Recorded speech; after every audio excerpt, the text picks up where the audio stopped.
Hello there. Pundits talk about Labour Party leadership hopefuls lining up to replace Jeremy Corbyn.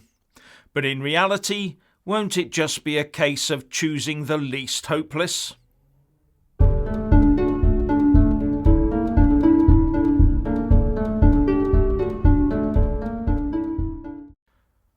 Firstly, please give that YouTube algorithm a kickstart by giving this video a like.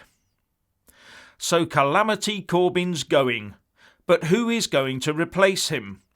Who will be given the maybe impossible task of rebuilding Labour into a credible choice for government? Will it be another full-on hard-left Marxist type, or a more moderate figure, if there is such a thing left in there? Whoever it is will have the devil's own job of not just changing the direction of the party, they will also have to try and reunite the Labour Party with its traditional core vote. And, having taken more than a decade to become the party of a narrow mixture of a certain segment of the middle class, more used to a trendy wine bar than a pub, and woke students, more used to university towns than factory towns, Labour will find that reconnection to a wider demographic a lengthy and painful experience, if they are now minded to do that at all. Maybe they aren't. Maybe they want to remain an elite and continue peering disdainfully down their noses at ordinary folk, wondering how that muck got on their expensive city shoes. In days of yore, the landed gentry expected their workers to show them respect by doffing their caps. Now that's gone, it seems the workers are expected to show their left-wing masters the respect they think they deserve by giving them their votes. And that has not turned out well now that ordinary people are catching on to the reality of the modern Labour Party. And with a reduction in support comes a reduction in votes, which equals fewer MPs. But not only that, the reduction in the number of MPs that Labour has means a reduction in the amount of what is called short money, the money they are entitled to from the state for running their operations. That is, putting a squeeze on Labour's ability to maintain current party staffing levels, and many Labour Party workers are possibly facing redundancy because of this, and they're not happy bunnies. Not a good look for the Labour Party of workers, is it? So who's up for this job then? Well, the Labour Party has been stung ever since Theresa May became the second female Tory leader and Prime Minister. So the word is that the Labour Party would prefer a female in the leadership role to at least bring the score up to 2-1. So it's no surprise that pundits and bookies are putting the female contenders front and centre. And given that most of the current party members are Corbynistas, then clone of Jeremy is also factored in, because it is the members together with the registered and affiliated supporters that choose the leader. Basically the same set that chose Corbyn. And there is, of course, one potential candidate that fits the bill, isn't there? One that has a close association with Corbyn. You know, the one that the Tories call the gift that just keeps giving. I don't need to mention her name, because all you need to do is look up the word innumerate in the dictionary and you'll find her face staring back at you. And I mean, there is stupid and there is turning out on the street to canvass wearing 2 odd shoes and both for the left foot, isn't there? Nah, not even this Labour Party. The reality where she is the Labour Party leader does not exist. Either that, or the reality where Labour could survive with her as leader does not exist.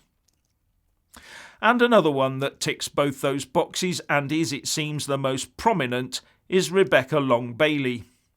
It is her, if you remember, that said a no-deal Brexit should be taken off of the table because, get this, the EU wouldn't want a no deal. Can you imagine her as the Labour Party leader telling her MPs that they won't be opposing government policies because the government wouldn't want them to? but she is seen as the continuity Corbyn contender, so could be in with a real shout. But there are reports that senior Labour figures like Alistair Campbell and Jess Phillips are trying to flood the party with 100,000 new or returning moderate members so as to see off the more hard left leadership candidates. And Jess Phillips, MP for Birmingham Yardley, is herself a possible leadership candidate, and she tweeted over the weekend, "I don't know what is going to happen, but I know we need people in this fight. If you are upset with the result, or if you are upset with the party, you need to join. Labour members have actual power. You can change this." Sounds like a combative call to arms for an internal fight for the soul of the Labour Party to me. Not sure if ordinary moderate people would be up for that one. And the party has started a Rejoin, Rebuild campaign to get that ball rolling. Actually, Rejoin, Rebuild sounds very much like a post-Brexit Remainer catchphrase, doesn't it? But how successful that can be between now and the leadership election is debatable, especially after their recent electoral hammering. But Phillips is a Corbyn critic, so might find it hard getting the support from within the party that she would need in a leadership race, unless her drive for a more moderate membership wins through. Another that's caught the eye of the pundits is the MP for Wigan, Lisa Nandy, but she resigned from Corbyn's cabinet back in 2016, so this is another one where you have to wonder if she'd have enough support within the current party membership to get through. Then there's Yvette Cooper, long-standing and probably not far left enough for current membership tastes either. Then comes Emily Thornberry, who has definitely decided to stand and has also decided to look at taking legal action against one of her former colleagues, Caroline Flint. But as a bit of a property magnate who has sneered at patriotic white van man, you have to wonder how connected Lady Nugey is with the hard left that regards property ownership as some sort of theft. And having now called for Corbyn's hard-left aides of Seamus Milne and Carrie Murphy to step down and pay the price after the party's woeful general election results, she might find getting the vote she needs a bit harder. But now how about the also-rans? You know, the men. The favourite here is Sir Keir Starmer. He had actually been the person seen as most likely to replace Jeremy Corbyn, but the calls for the next leader to be a female are becoming more strident, and that may be the issue that derails his ambitions. However, there is nothing to stop him taking the ultimate position of strength and identifying as a female, is there? But he is also quite well off, and there are reports that his Wikipedia page has very recently been amended to remove the word millionaire from it. More pandering to the envious lefties, it seems. But we all know most of these front-bench politicians are well-heeled, so attempts to hide it will always backfire on them. Other men mentioned as potentials are Dan Jarvis and Clive Lewis. And another couple of candidates previously mentioned are Richard Bergen and Angela Rayner, but they're entering their names for the deputy leadership instead. One of those not mentioned is Stephen Kinnock. Although he's taken himself out of the race, saying the next leader should be a woman, he is a good operator with the media, and that's important. If you inspire confidence on the telly, you have a good chance of winning voters over. And at least he quickly came out after the election with some humility and acknowledged that real lessons had to be learnt. Inverse proof of that is Corbyn's shifting demeanour of an endearing grandfather with potential dementia who is a closet druid with narcissistic tendencies. This weird manner and lack of bearing may have gained him the sympathy vote, with many on social media saying that they couldn't see him lasting a session of PMQs, let alone a 5-year term as PM. But it doesn't cut the mustard with the overwhelming majority of voters. And if you want to know what kind of leader Labour has to replace, just watch the puerile behaviour of Jeremy Corbyn as he walked alongside Boris Johnson to the House of Lords for the Queen's speech. He looked like some sort of sulking pubescent teenager who's been walked to school by his overbearing mother and is waiting for her to kiss him goodbye in front of his friends. Another potential outsider the bookies are considering is, yes, Tony Blair. After all, there is nothing in the rules that says the party leader has to be an MP. Remember that Nicola Sturgeon fronts the SNP, but is not an MP, and nor was the former Green Party leader Natalie Bennett, now Baroness Bennett of Manor Castle. But a comeback by Blair? Really? And one that may have made a good leader is Caroline Flint.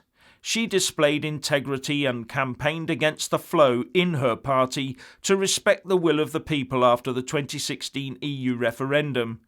But as she's lost her seat and has not been a Prime Minister, then that would definitely be a step too far. But I'll return to the point that the hard left holds sway over the party at present, so the election might just resemble putting the Corbyn through the photocopier and installing whatever comes out. And as already stated, many people want a female leader, even if only to stop the Tory taunts. And as his parting wish, the outgoing Turnip of Islington North has also expressed a desire to see a woman take over as party leader, and his wishes will probably be met by his Corbyn cult of a party membership like ardent religious devotees. So more likely to be Long Bailey at this stage. But I've got to say, overall, a less than inspiring bunch. But whoever it is will have some extremely heavy lifting to do, and they will not be thanked for it, and in my view, they will not see the next general election as party leader.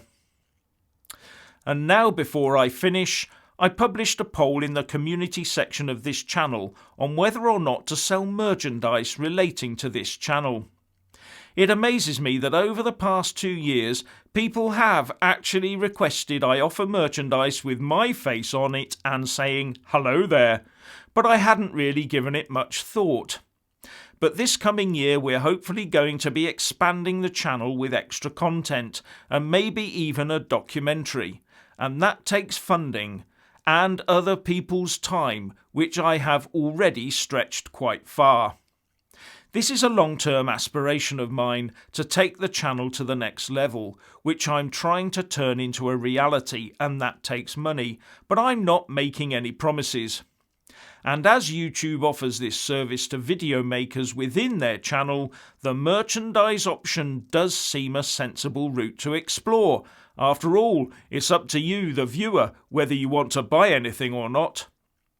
And I also want to say thank you to all those people who continue to donate either via Patreon or PayPal, and links for those can be found in the descriptions box and first pinned comment below. Anyway, who do you think will win through as a Labour leader? And do you think they can save that party? Please share and comment, and thank you for watching.